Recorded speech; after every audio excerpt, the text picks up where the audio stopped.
Hello students, welcome to my YouTube channel. Myself, CMA Harsh Sompura. So today we will learn about cost sheet and जो आपके important sums है वो भी discuss करेंगे। तो सबसे पहले तो जो आपका कॉस्टिंग का पार्ट है उसके अंदर सबसे इंपॉर्टेंट चीज जो है वो है कॉस्ट शीट आपकी, ठीक है। और वो कॉस्ट शीट को समझना बहुत जरूरी है।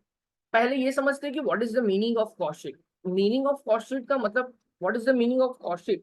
अगर मैं आपको बोलूं कि आपको कोई भी प्रोडक्ट को प्रोड्यूस करना है, कोई भी ए टू जी कोई भी प्रोडक्ट समझ लो, एक छोटी से छोटी प्रोडक्ट, सपोज ये माउस है, ठीक है, यहाँ पे ये माउस है, तो ये माउस को प्रोड्यूस करना है तो उसके लिए मुझे कौन सा मटेरियल लगेगा, कितना लेबर लगेगा, कितना फैक्ट्री ओवरहेड्स, फैक्ट्री में कौन सी मशीनरी लगेगी, छोटी सी मशीनरी लगेगी, कि इसके लिए कितना एडमिनिस्ट्रेशन लगेगा, इसको सेल करने के लिए इसका जो शेप लगाना है उसका डिजाइनिंग में कितना खर्चा लगेगा। तो each and every expense you do for the purpose of producing this product and to sell that product, it includes in cost sheet, simple as that.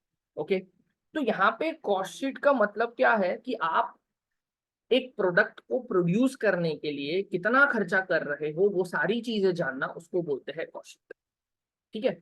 अब उन्होंने यहाँ पे कॉस्टिंग ने एक सजेस्टेड कॉस्ट शीट दी है कि इस तरह से अगर आप लेके जाओगे, इस तरह से आप खर्चों को जितने भी एक्सपेंडिचर हुए वो सबको प्लस करते लेके जाओगे तो आपको एक कॉस्ट ऑफ प्रोडक्शन मिलेगा। उसके अंदर आप selling and distribution administration, selling and distribution expenditure add करोगे तो आपको कॉस्ट ऑफ सेल्स मिल जाएगा। उसके अंदर अपना प्रॉफिट ऐड कर दो तो आपको सेलिंग प्राइस भी मिल जाएगी। ये उन्होंने बताया है। तो उनका सजेस्टेड कॉस्ट शीट का फॉर्मेट क्या है वो हमें समझना जरूरी है। तो फॉर्मेट क्या है वो यहाँ पे समझा देता हूँ। देखो, आपको सिर्फ ये फॉर्मेट अगर आपको याद रह गया तो आपके मार्क्स पक्के हैं कॉस्टिंग के। आपका 20% 30% जो कॉस्टिंग का प्रपोर्शन है, आई एम टेलिंग यू, इसमें से बहुत क्वेश्चन आने वाले। अगर ये फॉर्मेट आपको याद रह गया तो 110% है कि आपको पूरे सम्स भी आ जाएंगे इसके, ठीक है। चलो जल्दी से स्टार्ट करते हैं कि कॉस्ट शीट दिखती कैसे है। कॉस्ट शीट, ठीक है, कॉस्ट शीट। यहाँ पे पहले पर्टिकुलर्स लिखते हैं हम लोग, फिर यहाँ पे पर यूनिट लिखेंगे। Just a second. दो लाइंस करेंगे हम लोग।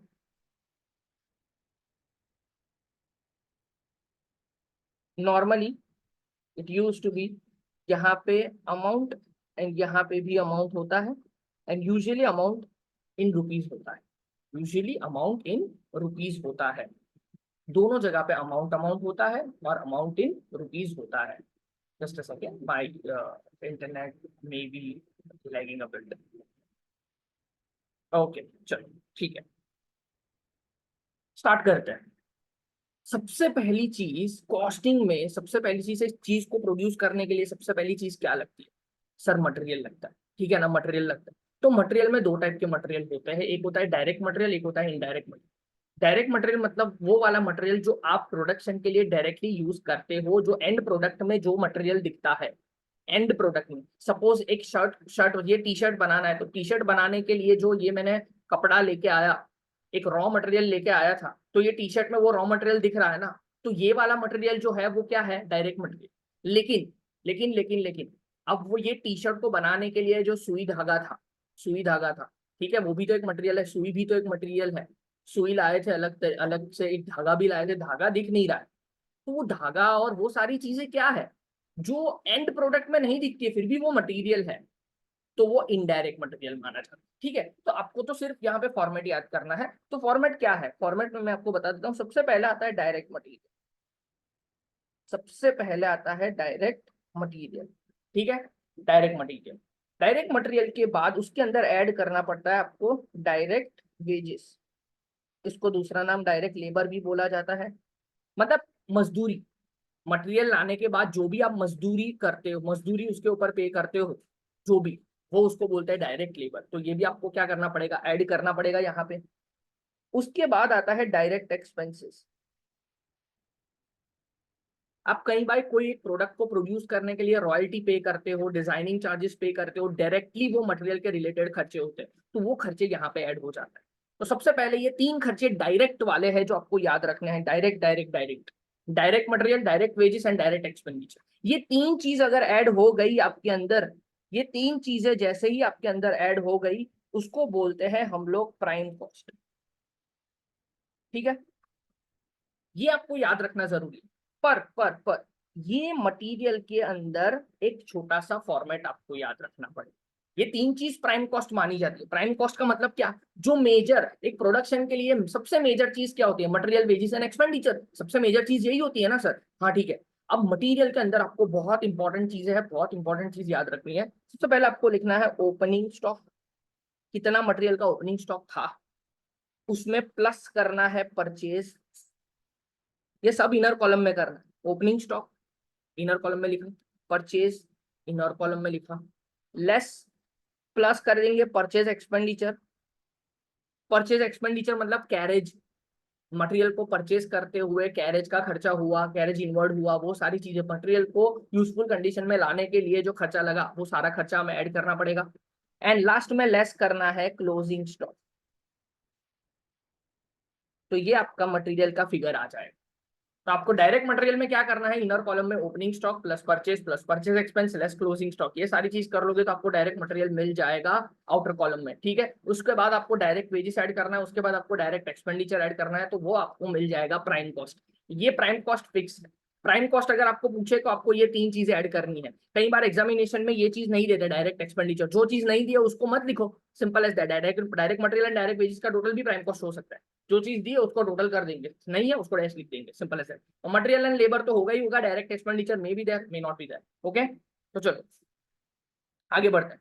प्राइम कॉस्ट के बाद क्या आता है, सबसे पहले ये मटेरियल में लेके आया, कोई भी एक मटेरियल में लेके आया, मटेरियल लेबर को लेके आया, काम चालू हो रहा है, तो काम कहाँ पे करेंगे, तो सबसे पहले फैक्ट्री का नाम याद आता है कि सर एक फैक्ट्री लगानी पड़ेगी। फैक्ट्री मतलब एक कारखाना लगाना पड़ेगा, प्रोडक्शन डिपार्टमेंट लगाना पड़ेगा, तो वो सारी चीज के अंदर हम प्रोडक्शन करेंगे, तो वो फैक्ट्री प्रोडक्शन हमें लगाना पड़ेगा, तो फैक्ट्री ओवरहेड यहाँ पे आएगा। फैक्ट्री ओवरहेड, ओवरहेड मतलब एक्सपेंडिचर, ओवरहेड्स का मतलब क्या, एक्सपेंडिचर। तो फैक्ट्री ओवरहेड्स को हमें ऐड करना पड़ेगा। यहाँ पे वो सारे खर्चे आ जाएंगे जो फैक्ट्री में हम करेंगे। सर फैक्ट्री में कौन से खर्चे आते हैं, तो फैक्ट्री के रिलेटेड जितने भी खर्चे हैं, फैक्ट्री के रिलेटेड जितने भी खर्चे हैं आपको बकायदा वहां पे दे देंगे कि फैक्ट्री ओवरहेड इतना है। बट अगर नहीं दिया है तो आपकी बुक के अंदर एक पूरा सा फॉर्मेट दिया हुआ है कि फैक्ट्री ओवरहेड में कौन से खर्चे आते हैं। तो फैक्ट्री ओवरहेड में कौन से खर्चे आते हैं वो आपको सीधा सीधा मैं याद करवा देता हूँ, बहुत ही सिंपल है। फैक्ट्री में अगर कोई इक्विपमेंट पड़ा है तो उसका डेप्रिसिएशन आएगा, फैक्ट्री मैनेजर है तो उसकी सैलरी आएगी, फैक्ट्री में रहने वाले जो भी काम करने वाले लोग हैं उनकी भी सैलरी आ जाएगी। वो सारी चीजें जो फैक्ट्री के अंदर खर्चा हुआ, फ्यूल गैस फैक्ट्री में यूज होता है, प्रोडक्शन के रिलेटेड कोई भी खर्चा है फैक्ट्री का, तो फैक्ट्री के अंदर कोई भी खर्चा हुआ वो सारा का सारा खर्चा मैं फैक्ट्री ओवरहेड के अंदर ऐड कर दूंगा। यहाँ पे नीचे लिखते जाऊंगा, यहाँ पे लिखता जाऊंगा और ऐड करता जाऊंगा। ठीक है, तो वो जो भी एक्सपेंडिचर होंगे वो यहाँ पे मैं ऐड करता जाऊंगा और वो यहाँ पे मैं लिख दूंगा। तो ये मैंने क्या किया, फैक्ट्री ओवरहेड्स मैंने लिखे। फैक्ट्री ओवरहेड्स का दूसरा नाम है वर्क्स ओवरहेड। फैक्ट्री ओवरहेड्स का दूसरा नाम है वर्क्स ओवरहेड। ये जितने भी खर्चे होंगे फैक्ट्री के वो सारे खर्चे मैंने लिख के आउटर कॉलम में लिखा। अब थोड़ा ध्यान से, प्राइम कॉस्ट में मैं फैक्ट्री ओवरहेड्स ऐड कर रहा हूं तो मुझे मिलेगा ग्रॉस फैक्ट्री कॉस्ट। जो मैं लिख रहा हूं वो ध्यान से सुनना, ग्रॉस फैक्ट्री कॉस्ट। जो मैं लिख रहा हूं वो ध्यान से सुनना, ग्रॉस फैक्ट्री कॉस्ट ये आपको मिलेगा। तो ये जो है ये ग्रॉस फैक्ट्री कॉस्ट, ठीक है। उसके अंदर आपको प्लस करना है ओपनिंग वर्क इन प्रोग्रेस, ये प्लस करो। उसके अंदर से लेस करो closing work in progress, closing work in progress आपको लेस करो। तो जो आएगा वो आपको बोला जाएगा नेट फैक्ट्री कॉस्ट। ये आपका बोला जाएगा नेट फैक्ट्री कॉस्ट। ठीक है, ये आपका बोला जाए नेट फैक्ट्री कॉस्ट और इसको बोलते हैं फैक्ट्री कॉस्ट। अगर आपको एग्जामिनेशन में फैक्ट्री कॉस्ट पूछे, जो मैं बोल रहा हूँ वो ध्यान से सुनना, अगर आपको एग्जामिनेशन में फैक्ट्री कॉस्ट पूछे तो आपको ऊपर से सारे खर्चे ऐड करते आना है और यहाँ तक जो भी चीजें मैंने करवाई वो सारी चीज करनी पड़ेगी। मतलब direct material, direct wages, direct expenditure add करना पड़ेगा तो प्राइम कॉस्ट आएगा। प्राइम कॉस्ट के अंदर फैक्ट्री ओवरहेड्स आपको ऐड करना पड़ेगा। फैक्ट्री ओवरहेड्स के बाद ग्रॉस फैक्ट्री कॉस्ट आएगा, ग्रॉस फैक्ट्री कॉस्ट के बाद ओपनिंग वर्किंग प्रोग्रेस प्लस करो and closing working progress minus करो तो आपको नेट फैक्ट्री कॉस्ट मिल जाएगा। ठीक है, ये नेट फैक्ट्री कॉस्ट है। उसके बाद आपको अब आपको सर फैक्ट्री का काम खत्म हो गया तो ये सारी चीजें मैनेज तो करनी पड़ेगी ना। फैक्ट्री में जो लोग काम कर रहे हैं, डायरेक्ट मटेरियल जो आ रहा है, कब परचेस करना है, कितने लेबर्स होने चाहिए, ये सारे के लिए एक ऑफिस होना जरूरी है। तो एक खर्चा ये भी है कि ऑफिस एंड एडमिनिस्ट्रेटिव ओवरहेड हमें करना पड़ेगा। तो इसके अंदर ऐड क्या करना पड़ेगा, office and administration overheads. Office and administration overheads हमें ऐड करना पड़ेगा। तो सर इसके अंदर कौन सा खर्चा आएगा? तो देखो, ऑफिस एंड एडमिनिस्ट्रेशन ओवरहेड में खर्चा कौन सा आएगा, जितना ऑफिस में जितनी सैलरी होती है, सारी चीजें ऑफिस के रिलेटेड जितनी भी सैलरी होगी वो यहाँ पे आएगा। ऑफिस में कोई फर्नीचर पड़ा है उसका डिप्रिसिएशन यहाँ पे आएगा। ऑफिस में कोई चीज पड़ी है उसके रिगार्डिंग कोई खर्चा हुआ है वो भी यहाँ पे आएगा। सिंपल ऐसे। ओके, तो ऑफिस के रिलेटेड जितने भी खर्चे होंगे वो यहाँ पे ऑफिस एंड एडमिनिस्ट्रेशन ओवरहेड्स में आ जाएंगे। डन है। तो ऑफिस एंड एडमिनिस्ट्रेशन ओवरहेड्स में यहाँ पे वो चीज आ जाएगी। तो ऑफिस एंड एडमिनिस्ट्रेशन ओवरहेड का खर्चा मैं यहाँ पे ऐड करूंगा तो मुझे मिलेगा कॉस्ट ऑफ प्रोडक्शन। जो मैं बोल रहा हूँ वो ध्यान से सुनना, टर्मिनोलॉजी बहुत इंपॉर्टेंट है। देखो आप सोचो, प्रोडक्शन, कॉस्ट ऑफ प्रोडक्शन कैसे हुआ सर? ये देख लो, ऊपर से देख लो, मैंने मटेरियल लेके आया, मैं लेबर लेके आया, मैं डायरेक्ट एक्सपेंडिचर उसके लिए जो करना था वो कर लिया, मैंने फैक्ट्री में उसको लेके गया, फैक्ट्री में जो खर्चा करना था उसको, प्रोडक्शन प्रोसेस जो भी करना था उसको वो मैंने कर दिया, और उसको मैनेज करने के लिए जो सारी चीजें चाहिए थी वो मैंने कर दी। तो अब मुझे एक प्रोडक्ट बन के निकल के आ गया। तो इसी वजह से इसको क्या बोलते हैं, कॉस्ट ऑफ प्रोडक्शन। प्रोडक्शन करने के लिए ये जो खर्चा था वो ये रहा, इसी वजह से इसको बोलते हैं कॉस्ट ऑफ प्रोडक्शन। तो कॉस्ट ऑफ प्रोडक्शन के बाद आपको क्या करना है, कॉस्ट ऑफ प्रोडक्शन के बाद आपको करना है plus opening stock of finish goods. कितना opening stock already finish goods का पड़ा था और उसके अंदर ये हमने जो प्रोड्यूस किया वो हम ऐड करेंगे, less closing stock of finish goods करना है। तो आपको मिल जाएगा कॉस्ट ऑफ गुड्स सोल्ड। कितना यूनिट आपने सेल किया, cost of goods sold. Goods sold जो किया, कॉस्ट ऑफ गुड्स सोल्ड। आप सोचो, कॉस्ट ऑफ प्रोडक्शन के अंदर में ओपनिंग स्टॉक जितना भी था मेरा ऑलरेडी प्रोड्यूस करके पड़ा हुआ था वो मैंने ऐड किया। सपोज 50 यूनिट मेरे पास पड़े थे और मैंने इस महीने या इस साल मैंने 100 यूनिट प्रोड्यूस किए, तो 150 यूनिट हो गए, 150 में से मैंने 70 बेच दिए, तो 80 यूनिट मेरे सिंपल है कॉस्ट ऑफ गुड्स, मेरे कॉस्ट ऑफ गुड्स सोल्ड हो जाएंगे। जितने मेरे बच गए वो मैं माइनस कर दूंगा, तो वो जितने भी मेरे बच गए वो माइनस कर दूंगा, तो बचे हुए तो मेरे कॉस्ट ऑफ गुड्स सोल्ड ही रहेंगे ना, जितना मैंने सेल कर दिया वही मेरे मुझे मिलेगा। तो इसी वजह से इसको बोलते हैं cost of goods sold. Cost of goods sold के अंदर आपको ऐड करना है selling and distribution expenditure. Selling and distribution expenditure आपको ऐड करना है। अब सेल करने के लिए सर कौन सा खर्चा होता है वो आपको ऐड करना है। तो सेलिंग एंड डिस्ट्रीब्यूशन के लिए डिस्ट्रीब्यूशन एक्सपेंडिचर ऐड करना है। डिलीवरी वैन जो आपने लिया, डिलीवरी वैन का आपका क्या करना, डिलीवरी वैन जो है उसके डिलीवरी वैन का डेप्रीशिएशन आपको यहाँ पे लिखना पड़ेगा। सेलिंग एजेंट जो होगा उसका कमीशन आपको यहाँ पे लिखना पड़ेगा। तो वो सारी चीजें, उसकी सैलरी आपको यहाँ पे लिखनी पड़ेगी। तो सेल करने के लिए, सेल्स के लिए जितने जितने भी आपने खर्चे किए सेल करने के लिए, वो सारा खर्चा यहाँ पे आपको लिखना पड़ेगा सेलिंग एंड डिस्ट्रीब्यूशन एक्सपेंडिचर में। ये जैसे ही आप ऐड करोगे तो आपको मिल जाएगा cost of sales. Cost of sales, cost of sales आपको मिल जाएगा। ठीक है, कॉस्ट ऑफ सेल्स आपको मिल जाएगा। कॉस्ट ऑफ सेल्स के अंदर आप ऐड करोगे प्रॉफिट, तो आपको सेल्स मिल जाएगा।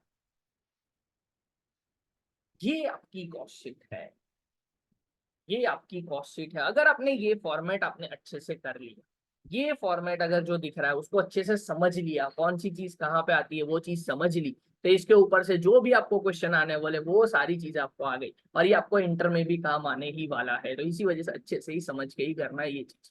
ठीक है, I hope so you like it. और नेक्स्ट वीडियो के अंदर हम इसके थोड़े बहुत सम भी लेने वाले हैं, एमसीक्यू भी थोड़े बहुत लेने वाले हैं, जिस जिस तरह से आपको अंडरस्टैंडिंग हो जाए और आप एग्जामिनेशन में अच्छा परफॉर्म कर सकते। ठीक है, thank you so much. We shall meet in the next video. Keep watching HS Certification. Keep supporting me. Bye bye. Thank you so much.